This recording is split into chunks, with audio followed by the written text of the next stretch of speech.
Hi friends, আজ আমি যে রেসিপিটা এনেছি তা হলো তেল ছাড়া চিড়ের একটি রেসিপি। তাহলে চলুন দেখে নিন রেসিপিটা কিভাবে করলাম। চিড়ে তো লাগবেই, আর এখানে নিয়ে নিয়েছি কিছু সবজি, গাজর, আলু, মটরশুঁটি, নুন আর হলুদ দিয়ে সেদ্ধ করে নিয়েছি। আর এদিকে কড়াইয়ে জল গরম করেছি, তাতে চিড়াটা ধুয়ে দিয়ে দিলাম 2 মিনিটের জন্য। আর এবার সব সবজিগুলো দিয়ে দিচ্ছি, সেদ্ধ করা সবজিগুলো।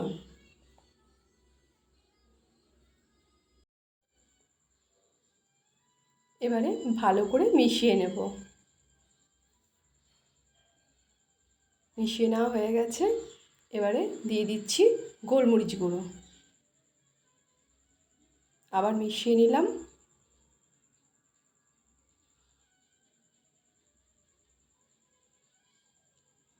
তারপর দিয়ে দিলাম চেরা কাঁচা লঙ্কা।